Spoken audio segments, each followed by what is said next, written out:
নমস্কাৰ গাইজ, কি খবৰ? আৰু আজি ভিডিঅ'টো ষ্টাৰ্ট কৰিছোঁ একদম পাকঘৰৰ পৰা। মই মুচি আছোঁ জানেনে। দালি বহাইছিলোঁ, একদম চিটি মাৰি মই নষ্ট কৰি দিলোঁ পাকঘৰটো। দালি আৰু গাখীৰক কেতিয়াও বিশ্বাস নকৰিব। এই দুটা বস্তু কি মানুহ নোহোৱা হ'লে চিটিকি যায়। আৰু আজি যিহেতু মাহঁত নাছিল, চ' আজি ভাত বনোৱা পালাটো মোৰ আছিল। চ' সেইকাৰণে এয়া মই বনালোঁ। মাহঁত কিবা এটা বস্তু আনিব গৈছে, মই শেষত কৈ আছোঁ কি আনিব। আৰু এয়া চাওকচোন কি ধুনীয়া বস্তু বনাইছোঁ। চৰচৰি কাৰ কমেণ্ট কৰিবচোন। কিন্তু মাহঁত আহিয়ে পালে, সেইকাৰণে মায়ে চৰচৰিখন বনালে।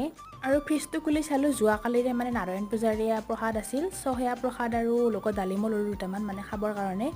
আৰু এয়া মাক চকী তিয়হ খাই আছে একদম। আৰু মইতো গাজি নাখাওঁ, মই কি খাওঁ? মই এয়া নাৰিকলবিলাক বাচি খাওঁ। আৰু এয়া আমাৰ ৰেডি আজি দুপৰীয়াৰ লাঞ্চ, একদম ঢেকীয়া ভাজি। ইমানকৈ টেষ্টি বাৰু এইটো বস্তু, একোতো নাই দেখাত শাকে, কিন্তু বিৰাট টেষ্টি লাগে খায়। আৰু মই যে কৈছিলোঁ কিবা বস্তু আনিছোঁ, এয়া চাওক আমাৰ নতুন মেম্বাৰ আলমাৰি এটা আনিলে।